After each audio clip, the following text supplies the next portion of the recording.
साथियों, आज हम वरमदेव मंदिर के दक्षिण पश्चिम में लगभग 1.5-2 किलोमीटर की दूरी में सकरी नदी के किनारे उस क्षेत्र में आए हैं जहां पर कभी बड़ी नागवंशियों द्वारा और भी मंदिर बनाने के अवशेष मिले हैं और उनके रहनिवास के क्षेत्र मिले हैं।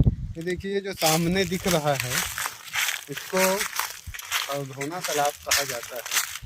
लोक परंपरा में वरमदेव में कई तालाबों का जिक्र आता है। जैसे ये हमने जो बताया, ये हरधोना तालाब है। आगे और बताएंगे। ये देखिए, ये तालाब सीधा ये सामने इसके हमारे दाहिने में सकरी नदी बह रही है।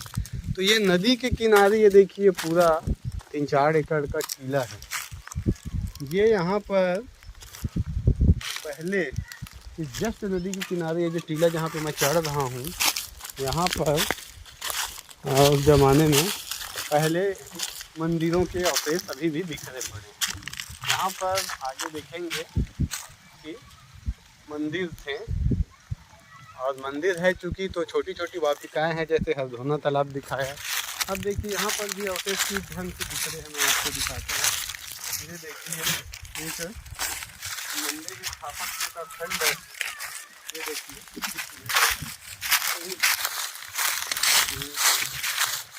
मंदिर स्थापत्य का खंड है, मंदिर के बनाने में यूज़ हो रहा होगा पत्थर। ये पूरा टीला है, ये वाटिका गहरी है। अब एक दिमाग में आएगा कि नदी के किनारे ही जस्ट वाटिका का क्या उपयोगिता रहा होगा। तो ऐसा लगता है कि गर्मी वगैरह में नदी वगैरह सूख जाए तो वाटिका में पानी जमा रहे, ऐसा एक उद्देश्य हो सकता है। अब ये देखिए, ये जो पूरा एरिया है, ये देखिए यहाँ पर एक और आपको वाटिका दिखेगा आगे, हरधोना वाटिका। और ये पूरे इस स्थिति में देखिए, ये पूरा ये जो पुराने ईंटों का स्ट्रक्चर है, ये सब पूरा पुराने ईंटों का स्ट्रक्चर है। इधर मैकल पर्वत है, ये पुराने ईंट पूरे बिखरे पड़े हैं।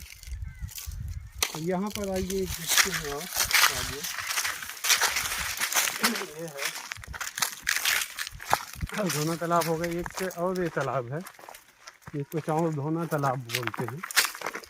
चावलधोना तालाब ये है, वाटिका है। कई प्रकार की वाटिका, छोटी छोटी वाटिका अपने समय में जल संग्रहित करके रखा जाता रहा होगा। अब इधर यदि हम आए तो ये जो किनारे हैं पूरा सकरी नदी के, उसमें प्राचीन मंदिरों के अवशेष आज भी बिखरे हुए पड़े हैं। सबसे पहले इस क्षेत्र का जो हम जिस क्षेत्र में हैं अभी, उसका शहर ये देखिए ईटा गजेंद्र कुमार चंद्रोल जी ने 1974 में लिखा है कि 1974 में उन्होंने इस क्षेत्र का सर्वे किया था। तो वहाँ पर उन्होंने 3 मंदिरों के अवशेष देखे थे। 3 मंदिरों के अवशेष उन्होंने गजेंद्र कुमार चंद्रोल जी ने लिखा है, और एक ईंट निर्मित शिव मंदिर का भी उन्होंने जिक्र किया है। तो बिल्कुल यहाँ ईंट निर्मित मंदिर तो रहा होगा, पूरी जगह जगह पर ईंटें पर बिखरी पड़ी हैं। ये सब यदि आप देखेंगे तो ये पूरे ईंट है, ये सब पुराने ईंट है। ये पूरे पुराने ईंट हैं। तो यहाँ पर उन्होंने 3 मंदिरों का जिक्र किया है। बाद में 80 के दशक में सीताराम शर्मा जी आए तो उन्होंने भी 3 मंदिर होने का जिक्र किया है यहाँ पर क्षेत्र में। ये भी आप देखिए, ये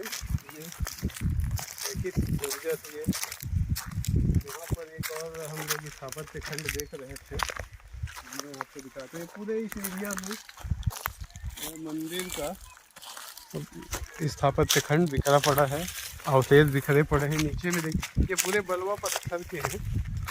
ये बलुआ पत्थर के पूरे मंदिर निर्माण सामग्री दबे पड़े हैं।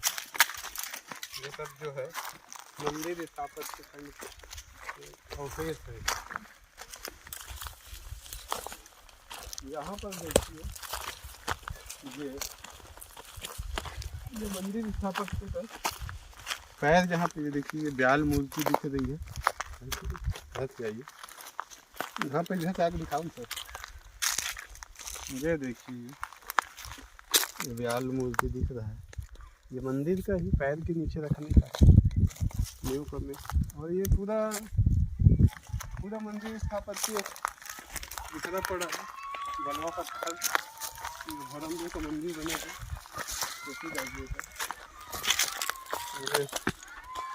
यानी यहाँ पर तीन मंदिरों के अवशेष 70 और 80 के दशक में स्पष्ट दिखाई पड़ते हैं।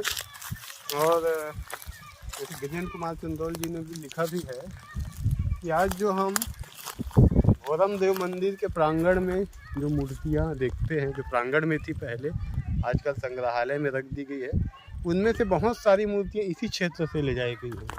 अब ये देखिए पूरा सकरी नदी के कगार में है ये मंदिर जो था, तो ये पूरा देखिए सकरी नदी का कगार है, ये पूरा मंदिरों के अवशेष ईंटों के, और इसमें कुछ रह निवास भी रहे होंगे। तो कभी कभार 2005-4 दशक में या अभी भी कभी कभार बाढ़ से जो मूर्तियाँ निकल जाती थी आगे गांव में या इस क्षेत्र, तो इसी क्षेत्र की है वो मूर्तियाँ जो मंदिर में किसी समय मंदिर जब ध्वस्त हुआ तो नदी में दब पड़ी थी, वो बहाव से उखड़ जाती है। ये पूरा जो है छरधोना चौधोना तालाब का क्षेत्र। अब यहाँ ये पूरा 5-6 एकड़ का तो यहीं पर एरिया है जो पूरा यहाँ पर ये देखिए ये है पूरा इस प्रकार से बड़े बड़े ईंट ये देखिए पूरा जमा है। ये बड़ा जो ईंट है भोरमदेव क्षेत्र का। आगे देखिए एक नाला है, इस नाला के आगे आप जाएंगे उस पार तो रानीगढ़ी का क्षेत्र आ जाता है। वहाँ पर खुदाई धोना तालाब है वहाँ पर, और वहाँ पर भी 5-7 एकड़ का एरिया दिखता है जहाँ मोटी मोटी दीवारें दिखती है। तो पूरा यदि हम वहाँ पर खुदाई धोना से लेकर यहाँ तक का पूरा नदी के किनारे के लगभग 15 एकड़ का क्षेत्र देखें तो पूरा राजनिवास का क्षेत्र हम कह सकते हैं। गजेंद्र जी ने लिखा है कि 74 में जब वो आए थे तो बहुत स्पष्ट रचनाएँ दिख रही थी मंदिर के नींव की उनको, और उन्हें कुछ तांबे के वो सिक्का भी उनको प्राप्त हुआ था जमा के। ये देखिए इस टाइप की स्थापत्य खंड का ही है ये मंदिर का, कहीं ना कहीं का कुछ ना कुछ स्थापत्य खंड पूरा यहाँ पर बलुआ पत्थर के जो पूरे बिखरे पड़े हैं, ये पूरे मंदिर के ही भक्त मंदिर के अवशेष है।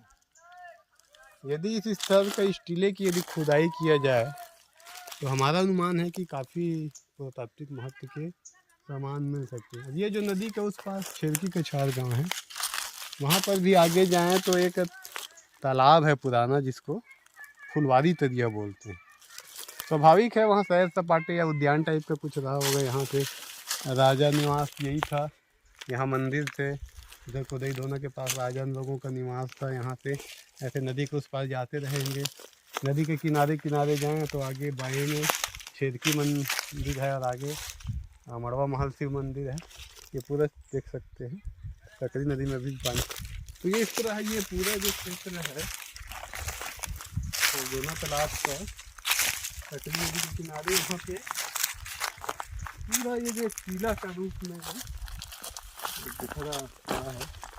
पूरे देखिए हर तरफ अवशेष बिखरे हैं।